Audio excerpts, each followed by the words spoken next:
जय हिंद ऑल।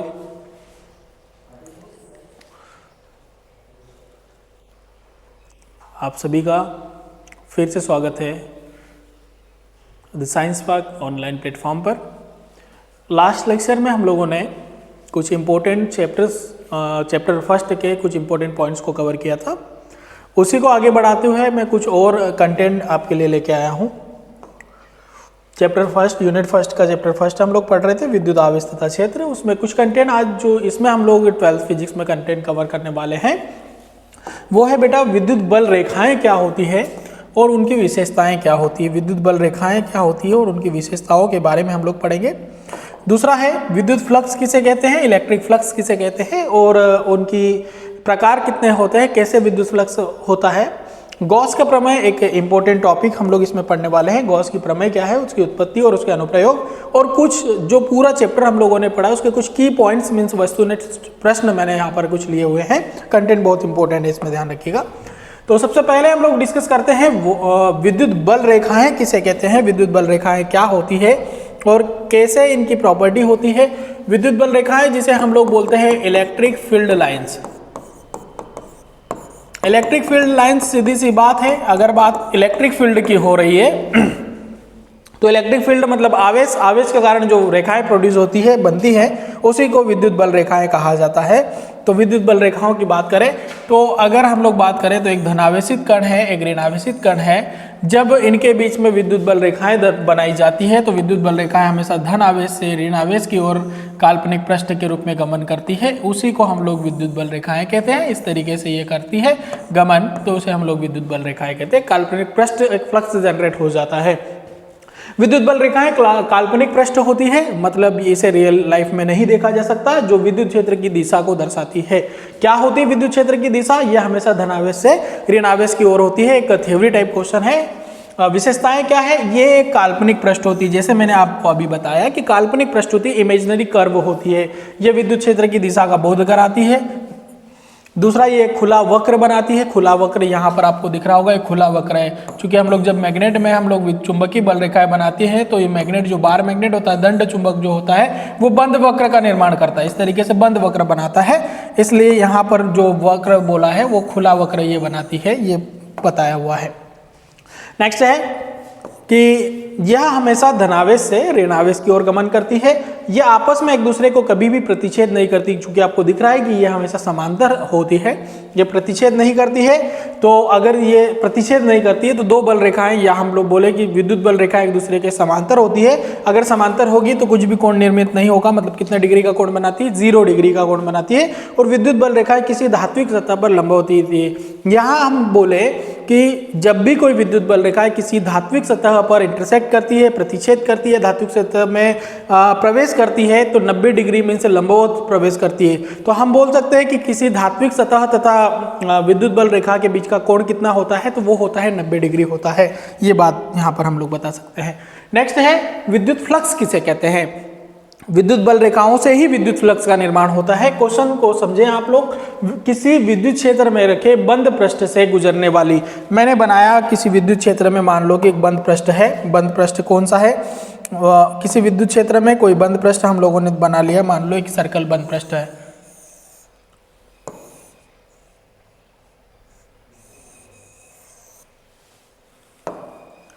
ये एक बंद पृष्ठ है, यह हम लोगों ने निर्मित कर लिया है।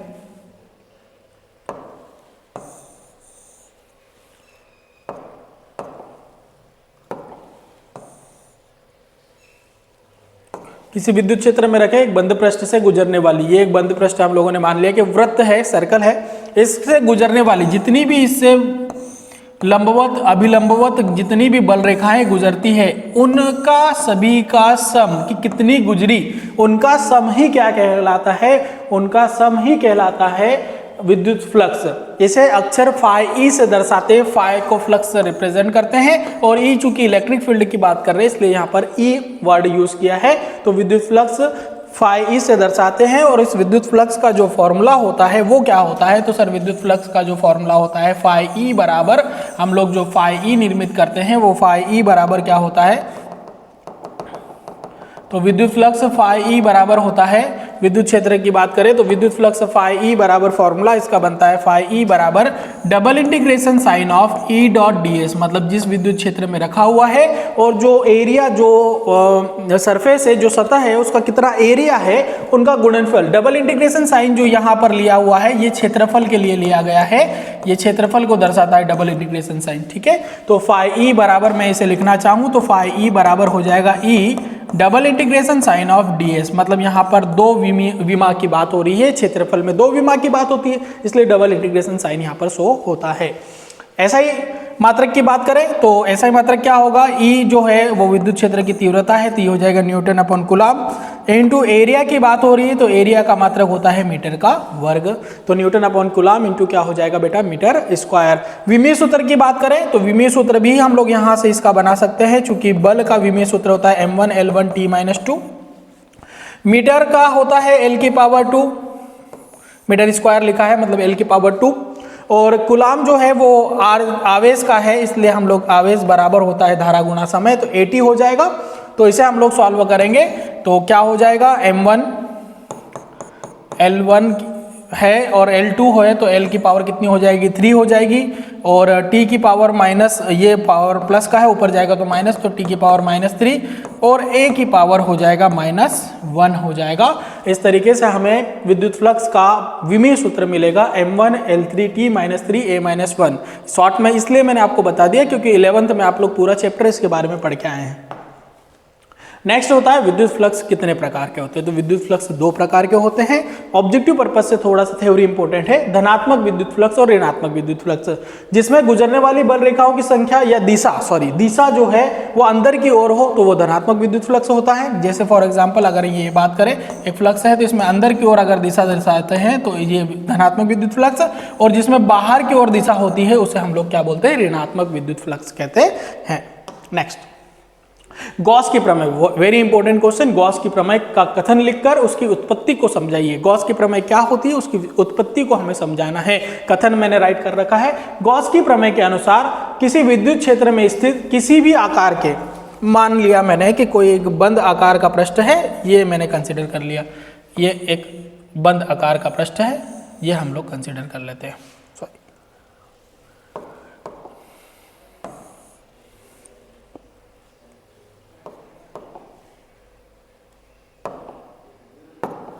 एक वृत्त हम लोगों ने ले लिया, बंद पृष्ठ एक वृत्त है, इस तरीके से हम लोगों ने इसको कंसिडर कर लिया, वृत्त है।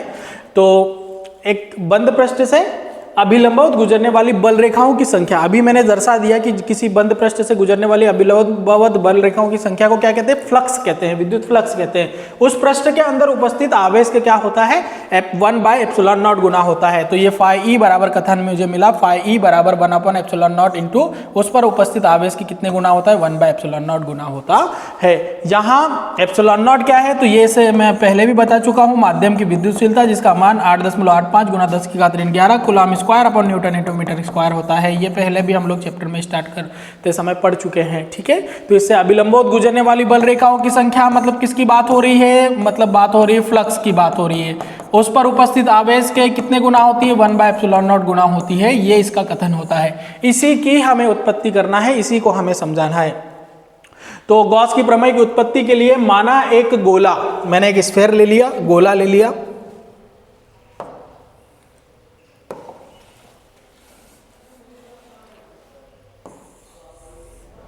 चलिए ये मान लिया हमने एक गोला है। ठीक है, माना एक गोला जिसकी त्रिज्या r है, जिसकी त्रिज्या, अगर ये केंद्र है इसका तो इसकी त्रिज्या हम लोगों ने मान ली कितनी है, r है, r त्रिज्या का एक गोला है, और केंद्र क्या है, O है। केंद्र O पर प्लस Q आवेश आरोपित किया जाता है तथा पृष्ठ पर एक बिंदु, पृष्ठ के किसी भी सरफेस पर, तो हमने यहां मान लिया कि पृष्ठ पर एक बिंदु क्या है, P है। यदि गोले के पृष्ठ का क्षेत्रफल मतलब पूरा क्षेत्रफल कितना है, ds है, तो तब बिंदु P पर विद्युत क्षेत्र की तीव्रता, हम लोगों ने पढ़ा है एकांक आवेश के कारण विद्युत क्षेत्र की तीव्रता कितनी होती है, तो वो होती है E बराबर 1/4πε0 Q अपॉन R, डिस्टेंस है तो R स्क्वायर हो जाएगा, Q से R। ठीक है, R स्क्वायर हो जाएगा। आगे हमें गॉस की प्रमेय की उत्पत्ति करना है, मतलब हमें प्रूफ करना है कि फाई ई बराबर होता है सर 1/ε0 इंटू Q, ये हमें दर्शाना है। तो इसके लिए मुझे फ्लक्स की जरूरत पड़ेगी, तो हम लोग विद्युत फ्लक्स की परिभाषा से आगे समझते हैं। विद्युत फ्लक्स की परिभाषा से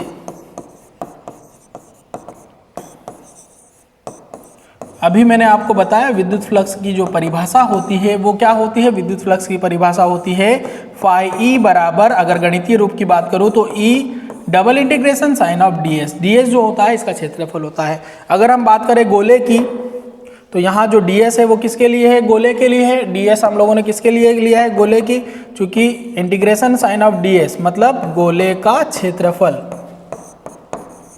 गोले का क्षेत्रफल, गोले का क्षेत्रफल कितना होता है 4 पाई आर स्क्वायर। गोले का क्षेत्रफल कितना होता है 4 पाई आर स्क्वायर होता है। तो फाई ई बराबर हो जाएगा बेटा यहाँ पर E into 4 pi R square. E का वैल्यू हम लोग निकाल चुके हैं। ई का वैल्यू क्या है 1/4 pi epsilon naught Q upon R square. तो इसे अगली साइड में ले लेते हैं। ई का वैल्यू हमारे पास है तो ये हो जाएगा फाई ई बराबर, ई का वैल्यू मैं रख दूं 1/4 pi epsilon naught Q upon R square into किसका वैल्यू रखा था अभी हम लोगों ने, इंटू में रखा हुआ था किसका वैल्यू, क्षेत्रफल का वैल्यू। इंटू क्षेत्रफल का वैल्यू है 4 पाई आर स्क्वायर। जो वैल्यू कैंसिल आउट हो रही है उसको कैंसिल कर दीजिए। आपको दिख रहा है 4 पाई कैंसिल हो रहा है, आर स्क्वायर से आर स्क्वायर कैंसिल हो रहा है, बच क्या रहा है, बच रहा है सर फाई ई बराबर 1 upon epsilon not into Q.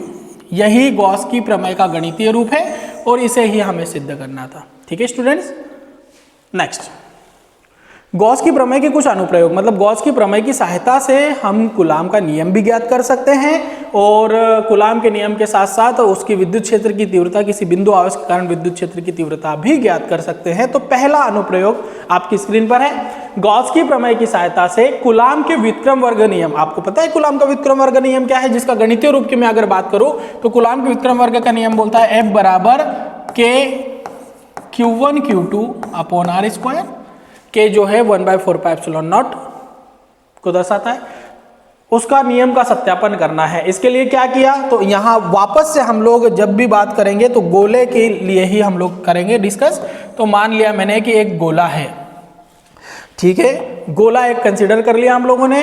तो माना एक गोला जिसकी त्रिज्या r है, r त्रिज्या का एक गोला है, केंद्र O, केंद्र उसका क्या मान लिया हम लोगों ने, O केंद्र मान लिया। उस पर आवेश कितना उपस्थित है, प्लस क्यू आवेश उपस्थित है, जैसे अभी हम लोगों ने इसके पहले वाले में किया था। तथा गोले के पृष्ठ पर एक बिंदु P और ये जो गोला है इसका जो अल्प क्षेत्रफल है वो कितना है ds है। तब विद्युत फ्लक्स फाई ई बराबर क्या होता है, तो विद्युत फ्लक्स की डेफिनेशन मैंने आपको बताई थी, फाई ई बराबर होता है E double integration sign of ds। ये होता है, चूंकि हमें एक बात पता है, चूंकि गोले का क्षेत्रफल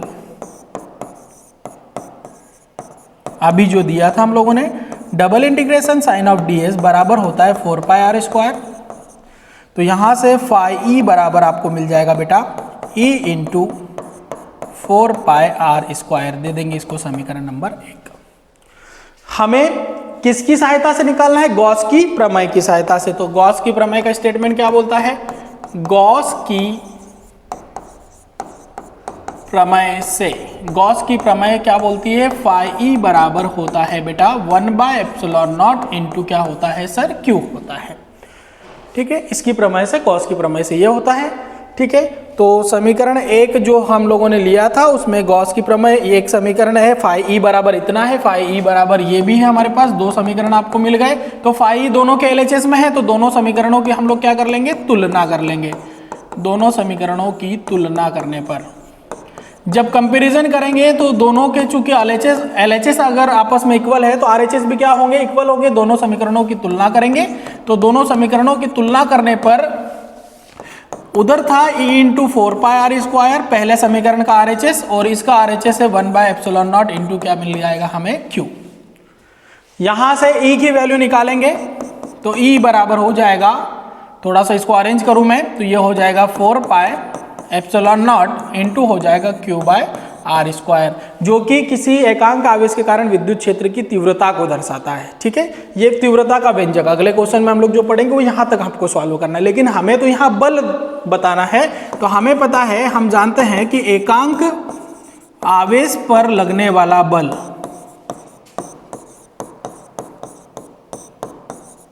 एकांक आवेश पर लगने वाला बल कितना होता है? F बराबर होता है सर QE। तो E का मान रख दीजिए, तो F बराबर हो जाएगा Q इंटू पूरा मान रखिए 1/4πε0 Q upon R square. Q का अंदर मल्टीप्लाई हो जाएगा, तो स्टेटमेंट निकल कर आएगा हमारे पास F बराबर 1/4πε0 Q into Q upon R square Newton. यही कूलाम के नियम का व्युत्क्रम वर्ग का नियम है, इसे का गणितीय रूप है, इसी को हमें फाइंड करना था। ठीक है, तो ये हमें मिल गया क्वेश्चन। नेक्स्ट क्वेश्चन है, गॉस की प्रमेय की सहायता से किसी बिंदु आवेश के कारण विद्युत क्षेत्र की तीव्रता का व्यंजक ज्ञात कीजिए। जो मैंने अभी आपको कूलाम के नियम में बताया, जो आधा पार्ट हम लोगों ने सॉल्व किया था, वही यहाँ पर सॉल्व होगा। एक बार और देखते हैं, आपका रिविजन भी हो जाएगा। तो गोला एक कंसिडर कर लिया मैंने, ठीक है, जिसकी त्रिज्या R, चलिए त्रिज्या R, केंद्र O, उस पर एक बिंदु प्लस Q और एक बिंदु कौन सा स्थित है? P स्थित है। ठीक है, ये हम लोगों ने कंसिडर कर लिया। लिखा है माना एक गोला जिसकी त्रिज्या R, केंद्र O पर प्लस Q आवेश आरोपित है तथा गोले का पृष्ठ एक बिंदु, गोले के पृष्ठ पर एक बिंदु P है और गोले का अल्प क्षेत्रफल जो है वो ds है, तब विद्युत फ्लक्स फाई E बराबर कितना हो जाता है? तो मैंने अभी आपको बताया E double integration sign of क्या हो जाता है? ds। चूंकि हमें एक बात पता है कि गोले का क्षेत्रफल, गोले का क्षेत्रफल जो होता है वो कितना होता है? Double integration sign of ds बराबर होता है सर 4πr स्क्वायर। ठीक है, तब फाई E बराबर यहां मान रख देंगे, तो E इंटू मुझे मिल जाएगा 4πr स्क्वायर। इसको दे दूंगा मैं समीकरण नंबर 1। गॉस की प्रमेय की सहायता से हमें निकालना है, तो गॉस की प्रमेय से जैसे अभी किया था सेम ही सॉल्व कर रहा हूं मैं। गॉस की प्रमेय से क्या होती है? गॉस की प्रमेय गणितीय रूप लिखिए, फाई E बराबर 1/ε0 इंटू Q। इसको दे देंगे समीकरण नंबर 1। जैसे वहां तुलना की थी, यहां भी दोनों की तुलना करना है बेटा। समीकरण 1 व समीकरण 2 की तुलना करने पर, दोनों समीकरणों के हम लोग क्या कर लेंगे? तुलना, कंपैरिजन करेंगे। तो कंपैरिजन करेंगे, चूंकि LHS इक्वल है तो RHS भी आपस में इक्वल होंगे। तो ये हो जाएगा पहली इक्वेशन का RHS बराबर होगा सेकेंड इक्वेशन के RHS के, विच इज 1/ε0 इंटू Q। तो हमें मिलेगा E बराबर, इसे अपॉन में पहुंचा दीजिए, थोड़ा सा अरेंज कर दीजिए, 1/4πε0 हो जाएगा, Q अपॉन क्या हो जाएगा? R स्क्वायर हो जाएगा। और यही उपरोक्त व्यंजक किसी बिंदु आवेश के कारण विद्युत क्षेत्र की तीव्रता का क्या है? व्यंजक है। ये था हमारे इस चैप्टर का लास्ट क्वेश्चन। आगे पढ़ते हैं ऑब्जेक्टिव्स। ठीक है, जो मेन ऑब्जेक्टिव्स जो बहुत बार रिपीटेड क्वेश्चंस में पूछे गए हैं, उन ऑब्जेक्टिव्स को यहाँ कंटेन किया है। पहला ऑब्जेक्टिव है, एक कूलाम आवेश में कितने इलेक्ट्रॉन उपस्थित रहते हैं? आपको यदि याद हो तो ये मैंने सॉल्व करके भी बताया था, जो कि क्वांटीकरण के सिद्धांत पर डिपेंड करता है। क्वांटीकरण के सिद्धांत वाला क्वेश्चन है ये। क्वांटीकरण का सिद्धांत Q बराबर होता है प्लस माइनस NE। थोड़ा सा हम लोग समझ ले इसको। हमें नंबर निकालना है, n निकालना है, तो n बराबर हो जाएगा Q अपॉन E। वैल्यू रखेंगे तो Q की वैल्यू होती है 1। इलेक्ट्रॉन पर आवेश 1.6 गुणा 10 की घात ऋण 19 बराबर 1/1.6 10 की घात ऋण 19 अपॉन में ऊपर जाएगा तो प्लस का हो जाएगा। तो इसे सॉल्व कर लेंगे हम लोग, ये पॉइंट हटाएंगे, 0 जुड़ेगा, एक पावर इससे लेंगे तो 100/16 इज इक्वल टू 10⁻18। एक 10 इसको दिया हुआ है। डिवाइड करेंगे तो 16 6 96 बचा 40, तो 16 2 जा और 16 2 जा 32 होता है, बचेगा 8, 0 लगाएंगे तो 80, तो 16 5 जा हो जाएगा 80। तो 6.25 इंटू 10⁻18 इस तरीके से आपको मिलेगा। ठीक है, नेक्स्ट क्वेश्चन, माध्यम की विद्युतशीलता का मान लिखिए। माध्यम की विद्युतशीलता मतलब ε0 की बात कर रहा है। ε0 बराबर होता है 8.85 into 10⁻11 coulomb square upon newton into metre square. पहले ही सेशन में हम लोगों ने इसको पढ़ा था। नेक्स्ट क्वेश्चन थोड़ा सा इंपॉर्टेंट, या बोले तो बहुत इंपॉर्टेंट है। यदि दो आवेशों के मध्य दूरी को आधा कर दिया जाए, अगर दो आवेश हैं उसके मध्य की दूरी को क्या कर दिया? आधा। मतलब अगर r है, अगर 1 है तो आधा मीन्स 1/2 लिख दें, तो लगने वाला बल होगा। तो अब हमें पता है कि दो आवेश है, दो आवेशों के मध्य जो बल लगता है वो बराबर होता है F बराबर क्या होता है k Q1 Q2 upon R square. अगर सीजीएस माध्यम में समझे तो ये डिपेंडेंसी, चूंकि हमारे पास सिर्फ उसने बात की है डिस्टेंस की, तो यहाँ से हम लोग इसे समझेंगे। तो उसने बोला कि यदि दो आवेशों के मध्य लगने वाली दूरी को आधा कर दिया जाए तो लगने वाला बल कितना होगा। तो हमारे पास सिर्फ उसकी दूरी की बात की है, F बराबर किसकी बात की है 1/r²। ऐसे इसको सॉल्व करना है। तो ये हो जाएगा बेटा F बराबर 1/r, जो है डिस्टेंस उसने बोली आधी कर दीजिए, तो क्या रख दिया मैंने आधा कर दिया, 1/2 रख दिया। तो F बराबर 1/1/2 का होल स्क्वायर। तो F बराबर हो जाएगा 1/1/2 का होल स्क्वायर, मतलब 1/4। अपॉन की वैल्यू है ऊपर चली जाएगी, मतलब कितनी हो जाएगी 4। इसलिए यहाँ लिखा हुआ है कितने गुना हो जाएगा, 4 गुना, 4 टाइम्स हो जाएगा। नेक्स्ट, कूलाम के व्युत्क्रम वर्ग के नियम का गणितीय रूप लिखिए। ये आपको पता ही है, F = 4πε0 Q1 Q2 upon r²। विद्युत क्षेत्र की तीव्रता का मात्रक क्या है, न्यूटन अपॉन कूलाम। किया है हम लोगों ने सॉल्व। एक आदर्श विद्युत द्विध्रुव की लंबाई कितनी होती है, 0। अगर सामान्य लंबाई की बात करें तो कितनी होती है, 2a। गॉस की प्रमेय केवल किस पृष्ठ के लिए है, सिर्फ बंद पृष्ठ के लिए है। और विद्युत द्विध्रुव आघूर्ण का SI मात्रक वो क्या होता है, आपने पता है विद्युत द्विध्रुव आघूर्ण P बराबर कितना होता है, Q × 2a होता है। तो Q आवेश और ये क्या है लंबाई, तो कूलाम इंटू क्या हो जाएगा, मीटर। नेक्स्ट है, विद्युत द्विध्रुव को घुमाने में किया गया कार्य कब अधिकतम होगा। अधिकतम कब होगा, 180 डिग्री पर, जो कि हम लोगों ने निकाला था।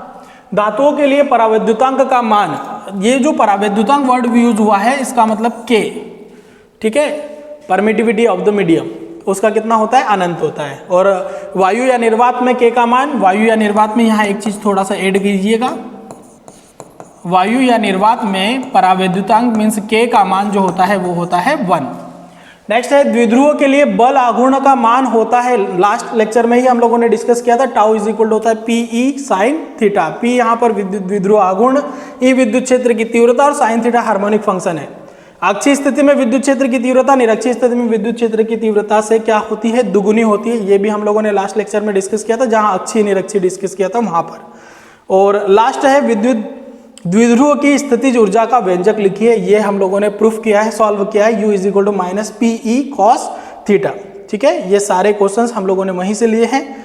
तो ये जो क्वेश्चंस हैं हमारे, जो ऑब्जेक्टिव्स हैं, इसको ध्यान रखिएगा। और इसके साथ साथ एक बात और ध्यान रखिएगा कि जो चैप्टर नंबर 1 हम लोगों ने यूनिट नंबर 1 का पढ़ा है, इसमें बहुत सारे क्वेश्चंस जो हम लोगों ने लिए थे वो थ्योरी टाइप क्वेश्चन भी थे, प्लस डेरिवेशन भी थे, प्लस कुछ ऑब्जेक्टिव पर्पज से भी इंपॉर्टेंट थे। इस चैप्टर का अगर हम लोग एमपी बोर्ड पोर्शन की बात करें तो एमपी बोर्ड में तीनों ही तरीके के क्वेश्चन पूछे जाते हैं। ठीक है, और सीबीएसई में जो डेरिवेशन हम लोगों ने निकाले थे, इनके जो न्यूमेरिकल बेस्ड क्वेश्चन पूछे जाते हैं। ठीक है, तो ये ध्यान रखिएगा, रिवीजन कीजिएगा। कोई डाउट हो तो कमेंट सेक्शन में, डाउट सेशन हम लोग करेंगे ऑनलाइन सेशन में, लाइव सेशन में हम लोग उसको डिस्कस करेंगे। Thank you so much.